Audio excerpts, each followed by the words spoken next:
I'm Tracey L. Fisher. Welcome to a Reentry Point of View. I'm here with my great friend, Councilman Derek Green. Thank you, Tracy. Always a pleasure to be with you. Man, how you doing? Doing all right. I'm doing good. Glad to be here, listen to all the great things you're talking about and all the great stuff you're doing in the community. I mean, I appreciate that. This gentleman here, I asked him to be on my show for a few reasons.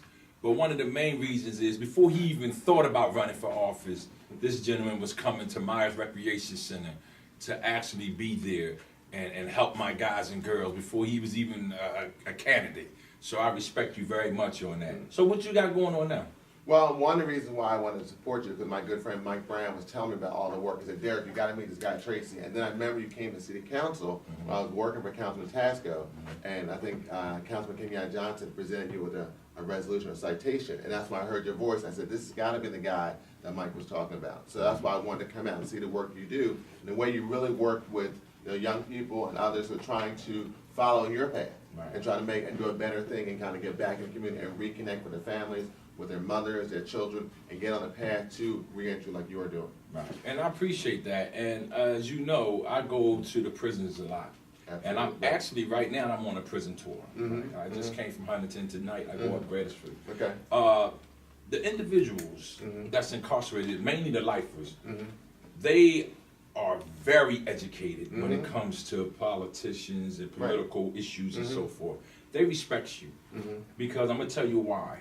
Because they asked me about you and I explained to them that how you still reach out even after you won an election. Most forget about that you even helped them. Right. That's true. It is what it is. Okay. And in jail, we big on loyalty. Big on loyalty. And right now, they speak very highly of you, even to their families that's on the street. How do you feel about that? Well, I feel really honored that people even follow what I'm trying to do because I'm just one person trying to do a lot in the city of Philadelphia because Philadelphia is a very big city. That's why I try to get out of City Hall as much as possible. We have budget hearings and other meetings and council hearings at City Hall, but I really try to get out of the building as much as I can because that's where you get a chance to interact with people. Just like the event you have at Francis Myers, I'm out in King Sessing, I'm out in North Philadelphia, West Philadelphia, and really touch and feel people and see what are the issues they're dealing with on a day-to-day. Because if you stay in City Hall all day long, you can get isolated. So that's why I try to get out as much as possible and see what's going on in the city on a regular basis to find out what are people doing and what can I do to make their lives a little better. Wow. Also, with your office, along with Councilman Kenyatta Johnson, Councilwoman Janie Blackwell, and Senator Williams, y'all send me a lot of reentry individuals returning to city, and I appreciate that. When they call, and especially your assistant Donna, she called me. I got a guy. He about to jump off the edge. I don't even worry about it. I'll be there to catch him. And I appreciate that though, because when I was incarcerated, I wrote every individual that was in council. When I say every individual that was in council. Only one person responded. Councilwoman Janie Blackwell. And to this day, I get on Curtis Jones and all that because I like him, and I get on him. Why you ain't write me back? Well, I didn't get no letter. You never get the letters, right? But that means a lot when somebody can come to your office. How you feel about that? Well, I feel honored they would reach out to our office to get services. But I think the reason why I kind of got that perspective, when I used to work for Councilman Tasco, I took the legislative aid role from another young lady who became a judge, Brenda Fraser Clemens, and she was active in the Pennsylvania Prison Society. And so she did a lot of constituent services in Councilman Tasco's office as a member of the Pennsylvania Prison Society, writing to people who were incarcerated and provide opportunity from a legal perspective and just outreach. So I kind of got that mentality, seeing what Brenda did in Councilman Tasco's office, and so we continue that. And so by having Donna Clement as our Director of Constituent Services, that gives the opportunity to reach out. And also what we try to do is provide job opportunities. So I have a young lady who has an organization called Enhanced Connections. So Tanya's in our office generally most Fridays, and we try to make connections with people who are returning citizens or others who are looking for jobs. So we've been working with Pat Burns from Fresh Grocer, and so we've been able to interview. And so what Tanya will do, she'll interview them in our office, and if they don't have a resume, we'll help put together a resume for them. We'll give them some interview skills and techniques, and we kind of get them ready for the interview with Pat Brown's group, because she's been working with them for a number of years. So we've interviewed probably about 40 to 50 people. About half of those people have been hired by Pat Burns because he just opened up a new Fresh Grocer in not Point Breeze, but a Great Fair area. And so he actually has some other stores as well. So he's always hiring people. And so because of that, we try to keep that pipeline going. So I've been on radio stations with Lady B, Frankie Darcell, talking about the work that we do. If you're looking for a job, then come to our office, and we could connect you with Tanya regarding enhanced connections. Cool. President Barack Obama, former President Barack Obama, he said his second term was much easier far as talking to the American people about what he can do, what he can promise them. He said the first term, he made some promises that he thought he would be able to keep, right? But he has never was in the office yet to see how it really ran. With you, when you took office, what was the most like bizarre thing you thought that you would be able to do, but because of policy and so forth, it restricted you? Well, I think the challenge is that, the city government is a large bureaucracy. So I'm working on a program right now trying to provide access to credit. So if you have a small business, how you can get credit. And so it's taking us longer to get that program up and running. It's officially running now, but I'm trying to get the word out to more people. So we'll be having hearings in city council, but also trying to get the funding for that program. So last year in the budget, I was able to get a few dollars in the budget for that to get it to grow. But now we're trying to maintain that program and get it out to even more people. And so that's been a challenge, a little frustration, because when you have an idea and it can help people, trying to get that information out takes time. And so you have to not get frustrated when you have a situation, because you have one roadblock. You just got to find a way to either go over that wall or around that wall, but you just can't stop at that wall. Now, being the councilman, what you love about the job? To me, probably the best thing is just meeting people. I've always been a people person, because what I really try to do is try to help solve people's issues and problems. Now, I can't solve everything, but to the extent I can at least say, by you meeting with me or meeting with some of my office, we're able to help you somewhat. We may not be able to solve the whole issue, but we can at least help you on your path a little bit more. To me, that it makes a lot. And that's why, if you don't like working with people, you really should not be in this business. Because at the end of the day, being an elected official is about trying to help people, because we're supposed to be servant leaders. And so that's what I try to do every day. And me having a very large re-entry audience, what would you say to them that they can take and say, wow, this gentleman is about helping us? Well, what I would say is continue to work on the path that you're doing. Continue to follow the steps. You've accomplished so much to get to where you are, and don't discount all the things that you've done. I think too often people think, well, I haven't done a lot in their life, and they get discouraged. And when you think of all the things you've achieved already, that should give you even more motivation to go forward and to achieve even bigger and greater things, and just like Tracey has done in his life. Now, you up for re-election when? 2019. Oh, 2019. And what would you like to accomplish then? Because I know it's new now. You're still feeling your way through. I understand that. Everybody gets that. Right. Because we don't really get to see what you really can do until your second term anyway, because you're cleaning up from the last person. Right. So what would you like to accomplish in 2019 on? So, but by now, the 2019, hopefully we'll have more and more people that we'll be able to help to get additional jobs. And like we said, we've interviewed 40, we've gotten 20 hired, 25, 30 hired. So I'd like to continue that number every year so we can grow that. Provide opportunities with even more employers to let them know that, the great article in the Inquirer about Jeff Brown and some of the people that he's hired were returning citizens, and the fact that they've done great job on his job, but also helping people to be entrepreneurs. I think the biggest issue we have in the city, we are the largest big city with the highest level of poverty, but we don't do enough to try to help promote entrepreneurship.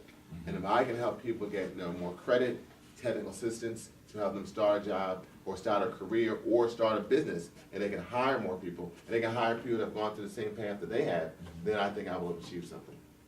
50 years from now, what would you like Councilman Derek Green legacy to be? 50 years from now, okay.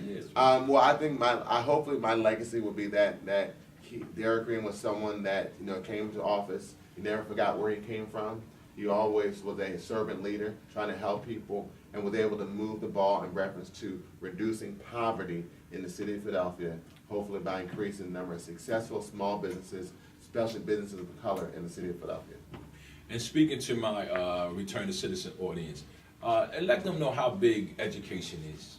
Well, education is very important. It's not just education by going to school, but also self-educating. I mean, I look at someone like my grandfather, someone who I never met, and he was very self-taught. And when you talked about when you have access to books and information, you can learn a lot just by reading, and you can and go through your own self-university.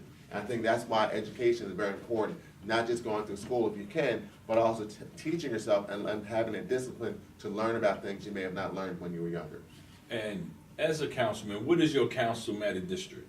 So I'm an at-large council person. So in the city of Philadelphia, we have 17 council members, we have 10 district council members, and we have 7 at-large council members. And of the 7 at-large, we have 5 Democrats and 2 Republicans, and I'm one of the 5 Democratic at-large council people. So when people say, what's your district? The whole city is my district. So that's why I get around. Okay. Right. So how do you feel about poverty still in the city of Philadelphia at the level that it's at? It's a big issue. And I think one of the big issues we have in the city is that when you have a city that has 26, 27% poverty, that impacts us in reference to the amount of money we bring into the general fund, which also impacts our ability to provide goods and services in reference to paving streets, in reference to improving our recreation centers and our libraries. When we don't have enough money, then we're stretching our dollars as much as we can and robbing Peter to pay Paul. And so that's why I focus on entrepreneurship so much, because you can teach someone how to eat a fish, but if you can teach them how to fish, that's going to help them much longer along the way. Right. And how do you feel about the youth that has no love or respect for political situations in their community, mostly because they don't understand it? Right. Well, I think that we try to educate. Like I had a niece who at one point had 2 or 3 beauty salons, and I would talk to her about politics and tell her some of her clients about politics, and they were like, "Well, I don't get into a little politics thing. That's just a DC thing or a City Hall thing or a Harrisburg thing." And I would say, well, you realize that every part of your life is impacted by politics. Before you're born or as you're born, birth certificate. When you die, death certificate. For those of you that work in this salon, you have to get a license from the state in reference to braiding or doing hair. Now imagine if you had an issue with how you're operating, want to make some changes. If you had your beauty salon and some of the other beauty salons get together and then go to your state representative as a group and say, listen, we are small business owners in your state rep district, and some of the rules and regulations at the state level are impacting our business. So that's how you can use politics as a way to address things that happen in your life. I mean, you can use that example in a lot of different perspectives, but I just try to talk to them about what's going on. And like I go to a barbershop off Erie Avenue, so often in the barbershop you have some of your best political debates. Absolutely. Between LeBron versus Kobe versus Dr. Martin Luther King Jr. versus Barack Obama, all kinds of topics of the day. I mean, when you're in a barbershop, you talk about everything. And then I'm sure you can go to the barbershop, people talk about should we be bombing Syria or not. Some of the same, as people would say, highbrow conversations you would hear in the Union League, you can hear right in the barbershop. So I think sometimes we discount each other on the lack on how intelligent we are, because we're all very intelligent, because we all read information, we digest information, we have our own opinions, regardless if you went to XYZ University or you just got your knowledge from Street University. Now, I have an idea that I would like, to do. And starting with the schools, and not even the high schools. I'm talking like the elementary schools to the junior high school, where you still can catch them. Right, we're still molding, right. How about if we was to do mock political situations where a student is running for council person, right? And one is running for mayor. Let's get the students involved in voting for them. So when they become 18, they're accustomed to voting. Right. What do you think of that? Yeah, that's a great. I mean, I know when Congressman Dwight Evans used to be state representative, he used to have an annual citizenship conference where you bring middle school students and like 9th graders together, and they would meet at the Constitution Center. For some, they had never been to the Constitution Center, and talk about civics. He would talk about, like I would come and present and talk about city council. We had other people come and talk about what it means to be a state rep or a state senator, and just talk about the whole concept of civics. And I think that's what's lost. Years ago, we taught a lot of that stuff in high school, in middle school, so you knew when you got to a certain age, this is how you register to vote. I've even done stuff with the city commissioners, City Commissioner Lisa Dealey, where we had a presentation at Lincoln High School, because they have a National Voter Registration Day, where they were bringing different people in from all over the city to go to different high schools about what a voting machine looks like. is how you register to vote, and start instilling that into people's mindset. Because if you get registered at a young age, then you're more likely than not to continue to vote and continue to register and stay registered. But we got to plant that seed. And I think the concept was just like when you get a driver's license. Now, when you're young, you get that driver's license, you feel like, okay, I'm almost an adult now. So we can use that same concept with, here's your voter registration card. You turn 18, you're in high school, you can register to vote. Okay, I'm a path further along to becoming an adult. Right. So using that as an opportunity, and I know Commissioner Dealey and some of the other commissioners will probably continue to do that throughout the year. But the idea you're talking about as well, these are all great ideas of how we get young people involved in the political process and explain what it is to be a citizen in our city, in our state, and in our nation. And I appreciate that. With my audience, please let them know how they can reach you and get in touch with you. Okay. Well, the best way to reach me, people can always reach me through Facebook, Councilman Derek Green. First name is D-E-R-E-K, last name Green, just like the color. I'm also on Twitter, Councilman Derek. I'm also on Instagram at Councilman Derek. You can also reach me the old school way at 215-686-3450. City Hall, room 594. My email address is Derek, derek.green@ila.gov. And there you have it. I'm Tracey L. Fisher. This is a reentry point of view with my guest, Councilman at Large, Derek Green. All right. Thanks, Tracy. I appreciate it.